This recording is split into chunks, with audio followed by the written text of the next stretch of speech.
Hello, I'm Jay. Let's talk about Steve Donahue's 10 Tips for Booktubing. Steve Donahue is coming up on, I believe, 5,000 videos that he has produced on his BookTube channel, where he, a professional book critic, is talks about books constantly, and it's what I do here as well.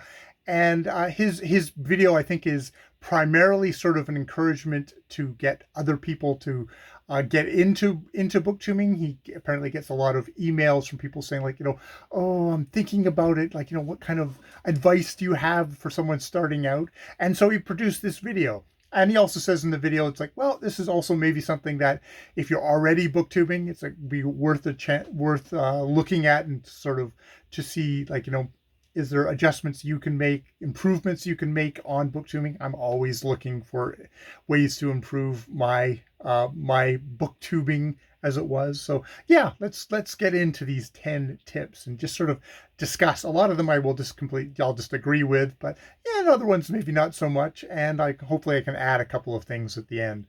So it goes from 10 to 1. Number 10 is start for the right reasons. You're probably not going to get big bucks or fame from starting a channel talking about books. I mean, there's the rare exceptions, but that's most likely not going to be you. Even a really successful channel like Steve, he's not rolling in the dough or anything like that. Number 9, plan how you're going to do things. Yeah, I think at the beginning, I was definitely not aware of how much time this will take, how much this is a hobby that I work on this a couple of hours, several each day, every day of the week, it seems sometimes, and the amount of time it takes to produce one 20-minute video or 10-minute video it can take a while, even if you were just some dude who presses record on a camera and starts yakking like myself. It definitely that'll take it'll take time. And I guess at the beginning, having an idea of just generally of what kind of videos do I want to make, what attracts me, what have I watched in other people's videos, like, oh, I'd like to do that, and then give it a try. Number 8 is consider your presentation. Is your background completely bare, or is it distractingly cluttered? I don't know where. I've got thematics. I got books, and I got the Clarabelle here. I'm sure that's all good. Think about, like, what can be eliminated, or what can be added to make it more of a pleasing visual medium, even if you're just some bozo standing in front of a camera like myself. Also, how you present yourself. If you come on as like an egotist, pompous, looking down on everybody else, people aren't going to be particularly going to want to watch, aren't going to watch you.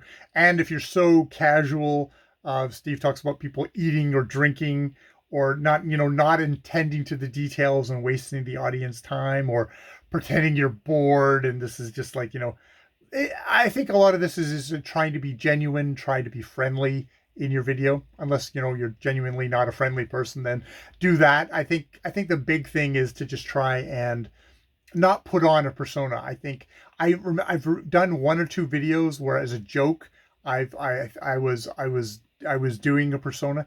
Those were the most exhausting videos to make, and I think people who do that sort of thing, they are probably the ones that burn out the quickest. Not being yourself on camera is hard, is difficult. makes me makes me appreciate actors and exactly how much effort they have to put into stuff. If you're a hobbyist who is just wants to make a couple of videos a week, you're probably just going to want to take the easy and actually appealing route of being yourself. People can really tell when you're faking on camera. Number 7 is consider your tech, your visual tech and your audio. And these are things that, if you've got I film everything on my phone. Most people nowadays have phones that have a camera, and it picks up the audio well enough that you should be able to get decent picture and sound. That's very rarely a barrier for people. Or they have a camera on their laptop or have a camera on their computer. There's cameras everywhere nowadays. you know, I would say I would put in here, try and get things as best as possible that you can do. A lot of people film their stuff. They'll put themselves in front of a window with lots of natural light. Light helps a lot with cameras. Can make your picture look a lot better. So the more light you can get in there, the better. I've got a kind of a half-ass setup, so I'm probably not the best one to look at for that. I think even more than what your thing looks like, all respect to Steve. I mean, this is also probably my bias of a lot of times I'm not watching people on camera, I'm just listening to them. It's the audio. If you can get the audio to sound, okay. My audio only sounds okay. People invest in mics and stuff, but at the beginning, maybe just getting a little bit closer to the camera, making sure that you are speaking clearly and you're not muttering and stuff like that, so people can hear you. Because if people can't hear you, even if your picture's great, I think that will turn off more people. People won't give you the chance if they can't hear you. Also, beware of fans or other kind of just background noise, which you don't hear a lot of times. You don't hear it when you're just walking around, but boy, you put on a recorder and that recorder will pick up a fan like nobody's business. Like, it's warm in this room, but I have a fan over here, which if I turned on, it would be a drone. That would be kind of annoying. I mean, God, when I'm filming this, it's the summertime. I'm not asking you to kind of commit heat death for yourself, but it does make a difference. It does make a difference in your stuff. Number 6 that Steve talks about is getting props. You talking about books. Try and show the viewer the book. That's why they're there. I guess that's where you either edit it in or you hold it up in front of the camera. A lot of times I'm doing like audiobooks or ebooks, so I'll hold up a picture with my old phone to just sort of get a picture, and so I don't have to go to the bother of doing the editing, because I find if I do the editing, that adds that layer of effort. Then suddenly I've got review videos that I filmed 2 months ago that I still haven't gotten up yet. So I try and just have a handy picture just to hold up in front of the thing. I mean, and his thing here is definitely, number 5 is doing the prep work. He's not, and Steve's not talking about doing like, you have to you have to, script out your entire presentation and stuff like that, but making maybe some brief notes on what you're going to say and preparing, knowing when the book was published or what the setting is or the names of the characters. God, there's so many videos that I've started and got, oh crap, I don't know that fact, and I've had to stop, go look it up, and then start over again. This is the hidden legwork. But this is casual conversation, as Steve says, but you're not also trying you're trying not to waste the people's time out there, and perhaps they'll watch through your entire video. I won't even go into retention. Number 4 is be yourself, which don't put on that personality. Number 3 is, this is where we get maybe a little bit more controversial for Steve, is don't monetize your channel. He says even with a channel, I think he's up at 12.5 or 12.8K of subscribers. It's like he says, like, he would only be making like $100 or something off of the channel. He feels like it's not worth it. You're putting money into what should be a relationship with the community, is his very strong opinion on that. He makes the argument that, if you invited friends over, you wouldn't force your friends to listen to you talk about some insurance company for 5 minutes before we could have a conversation, and then interrupt after 10 minutes for another insurance company. So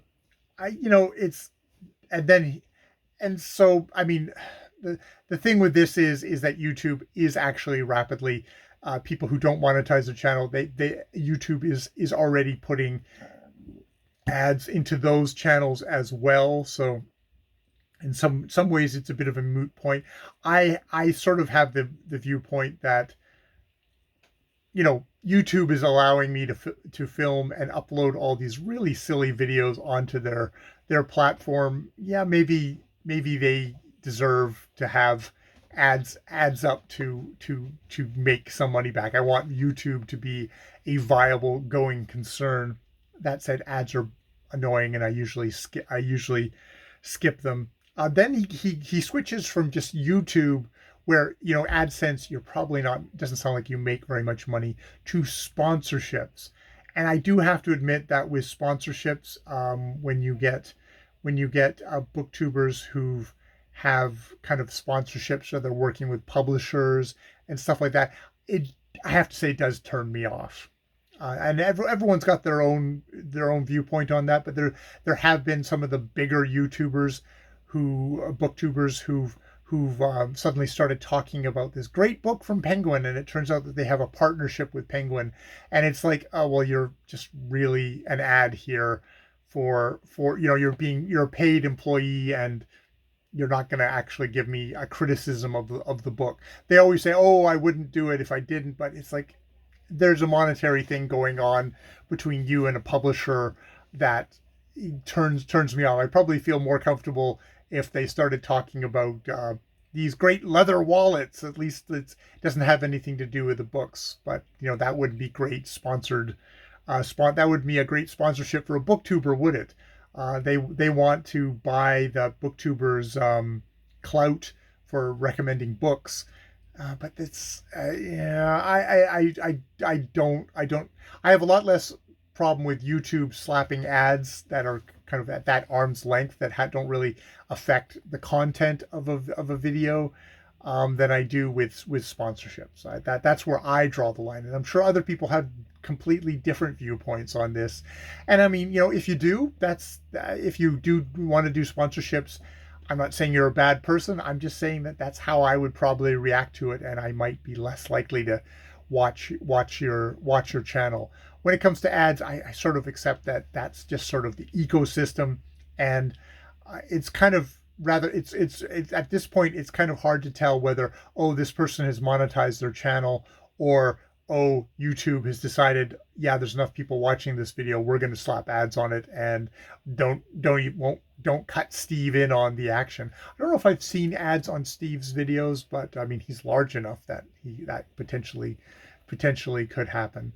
I think even some very small booktube videos I've seen ads on. It's like, you don't have enough subscribers that you monetized, but YouTube's just randomly slapped ads on it. That's probably where it's gone.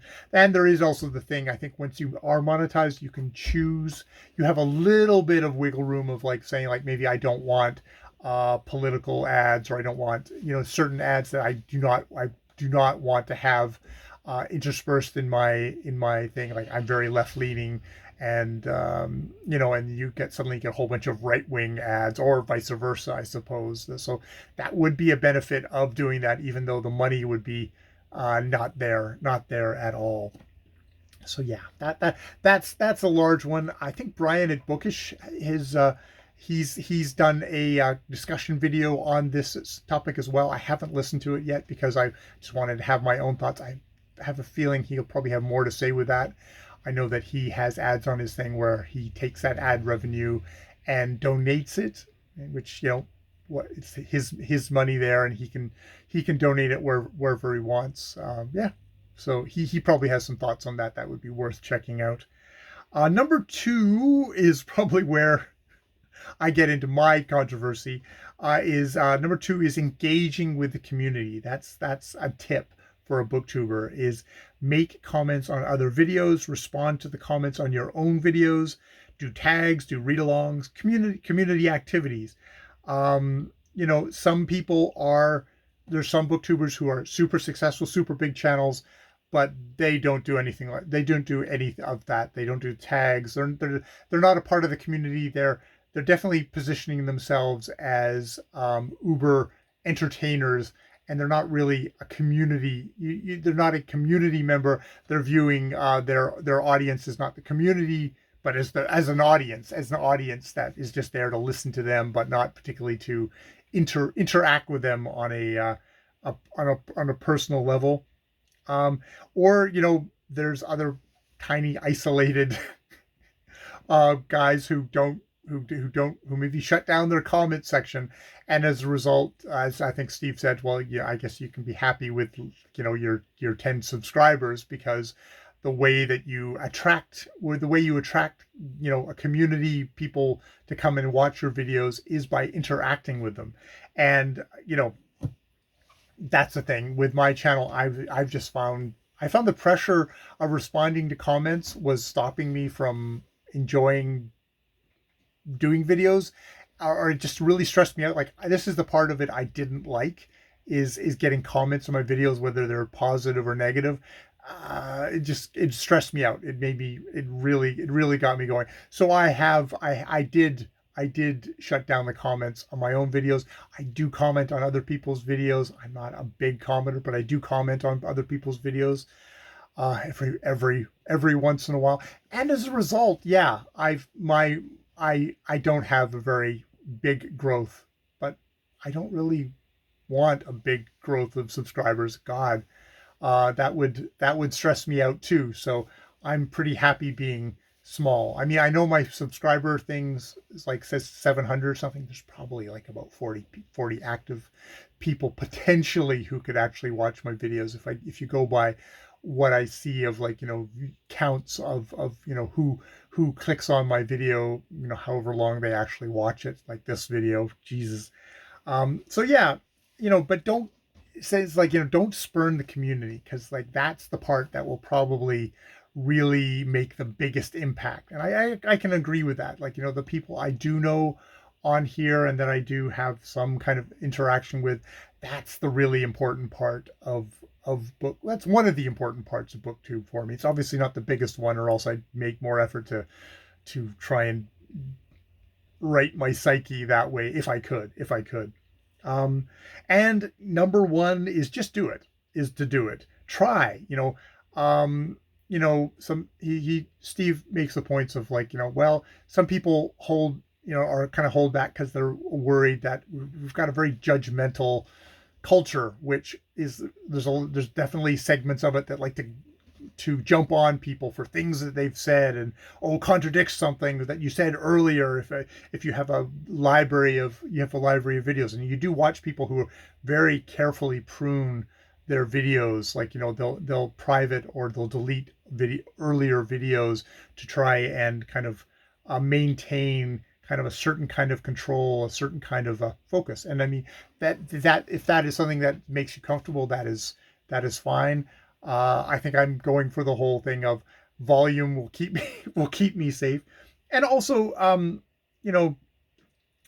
but there's also, Steve makes the argument that this community is actually is so small and insignificant that I doubt if anyone's going to actually care what you put on a video, and that that it's a pretty accepting community. People for the most part, once you've built up that community of people you actually know, you'll have disagreements, but it's not screaming, shouting things. They'll say oh, I'm sorry you didn't like that book. I kind of liked it for this and this and this reason, but hey, it's totally cool that, that it wasn't for you. I see what your points were there. And, and we can go on and be adults who can discuss stuff, and maybe you'll learn something like, oh, that is a good point. I didn't think about that when I was considering this book, and that maybe does change my reading, which is a good thing.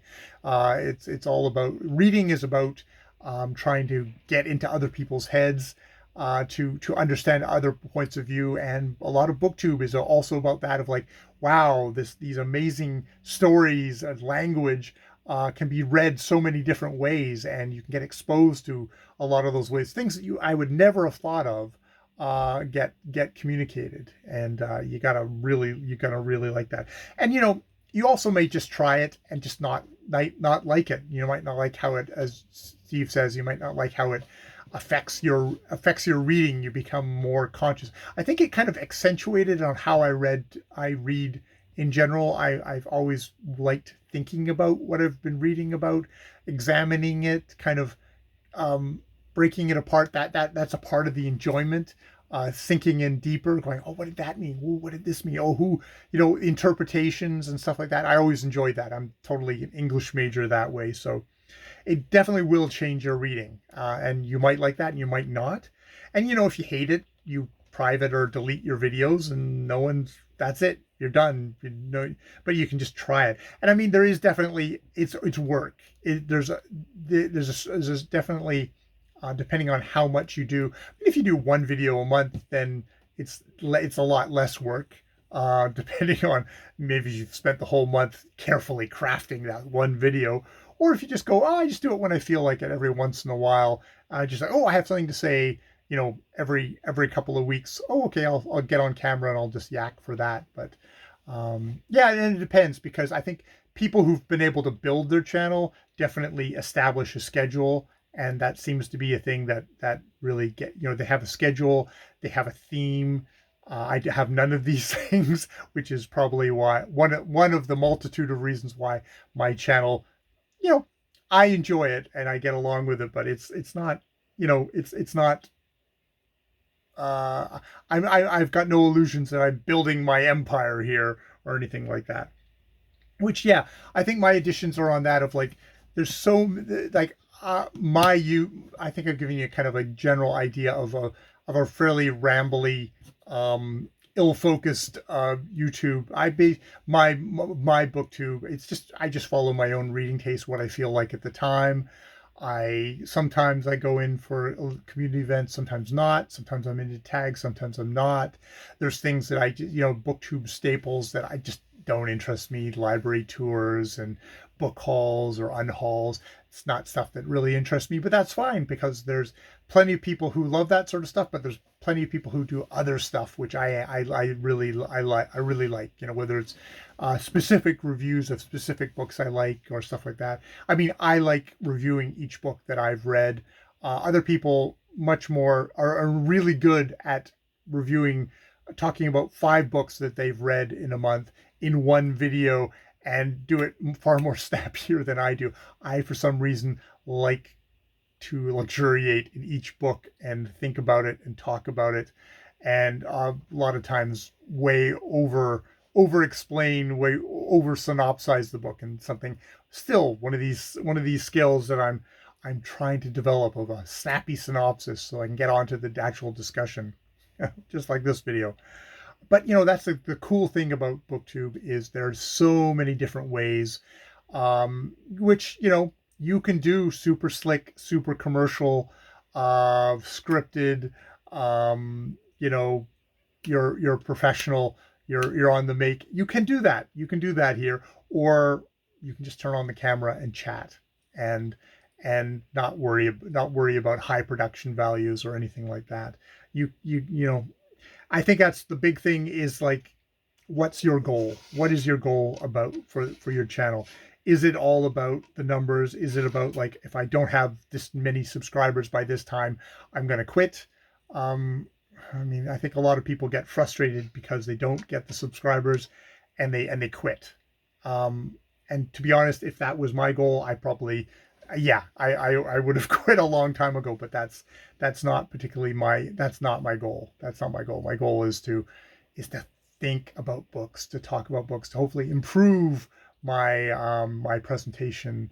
But it's got to do with helping me get my thinking clearer and my communication clearer, for strictly kind of just personal enjoyment. I think that's what's kept me cranking along. You will encounter assholes, which is why it's probably important to build up a community, because if you're kind of alone and isolated, one of the kind of people sail in and out who will just say nasty things to you, will say you're dumb for not liking this book, or dumb for liking this book, or or that you got some fact wrong in your video, or you mispronounced something. There'll always be people like that who just, that's their delight, is coming in and taking a dump and then wandering out again. You protect yourself by building up relationships with people who aren't assholes, who are wanting to have a nice conversation with you, who, may say like, oh, I think that may have been incorrect, but they're doing it in the spirit of, hey, let's try and help each other, let's try and build each other up, and unite each other, which, that's how you're going to protect yourself from that kind of stuff. And, it's one of these things where I think it's important to think about what kind of energy you bring to booktubing. Are you here to look down on other people, to one up other people, to be, to prove how smart you are? That's not really, it's not a great place to be. You're probably not going to be very happy, because that kind of energy is probably going to attract other people who want to one up you and want to prove how dumb you are in comparison to them. It's like, and the cool thing is that there's lots of people here who just want, who want to chat, who want to chat, who want to, say, hey, how are you doing today, Jay? You get a lot of, you get far more of that than you get of the other stuff, which is all too, unfortunately, assholery is all too common on other parts of the internet. Which isn't to say that I can be having a bad day and I'm an idiot, but hopefully that's the exception for most of my days than usual. Um, you know, for me, it's definitely, I'm enjoying talking about books. I'm also enjoying learning about how to make a video, how to try and get better at doing presentations, about my vocal performance. And it's the cool thing about YouTube is they have, you want to learn how to do something, there's always plenty of videos on how to learn about your lighting, your camera work. A lot of really smart booktubers have talked about, like, their setup. A lot of booktubers have talked about, like, how to do a review. If you're uncertain about that, there are Steve Dngh has videos on how to do a review. Yeah, really, really cool stuff to just educate yourself. And I find that, what's that? It's teaching something is the best way to learn something, and teaching. Well, it's not a surprise that there's a lot of former or currently practicing teachers who make really good booktubers, because they've got that skill set, which I really admire. Um, you know, I'm trying to get better at listening to my videos after kind of giving a little space to them, and to try and say, like, oh, how was that video? What were the flaws? How can I come up with improvements? I find that I have a tendency to get into really negative headspaces where it's like, oh, it's all crap, and I'll just delete it all. Um, but over time, I think I've kind of been able to dial that back and go, oh, okay, maybe I could improve this part of my video next time. It's like, it's never going to be perfect. That's probably something to just let go of right now, especially at the beginning. Your videos are going to have lots of flaws because you're a beginner. You're just starting out in your booktubing. I mean, there's always those annoying characters who come on and say, oh, hi, this is my first video, and they fucking knock it out of the park, which is like, oh, god damn it. But you have to kind of accept what skill set you have, what personality you have. That's what you have to start with, and you work on it. I mean, your personality is probably going to be your personality. Hopefully what'll happen is you'll just get more comfortable as you go along. You might feel really nervous to begin with, but after a while it will strangely become second nature to press record and start making booktube videos, and making ones that are just far too long. So yeah, I am coming from the perspective of somebody who is a hobbyist. I'm I'm doing this for fun. I'm not really interested in I'm not interested in growing a giant channel. I'm just interested in just enjoying talking about books and enjoying the people that I meet along the way in my own my limited way. Yeah, at the beginning you'll probably be obsessed by that subscriber number, and I have to admit, even now, because of just how YouTube is set up, they want to push stats at you all the time, and it's hard to ignore it, and that can get you down a little bit, especially if it freezes or it drops, or in my own case it's basically stagnant. But I over the time I've definitely been able to replace that with um, just the enjoyment I get in making videos. To be honest, that it's a part of my reading now. That is, I haven't read a book properly until I've sat down and talked on camera about it. Don't release all those videos, but it's a part of reading for me now, and it makes the book feel uh, that more digested. I love to digest books. Delicious. So yeah, that's my discussion on Steve Donahue's 10 tips for booktubing. And yeah, I'm going to go off and listen to Brian chat about his reaction to it. And yeah, which is all part of the community. We all get to talk. We all talk together, which is great. And yeah, I really enjoy that. I really enjoy that. It's got that nice kind of a slight bit of a distance for me that I can feel comfortable with. So yeah, very accommodating. All right, more booktube videos later. I've been Jay.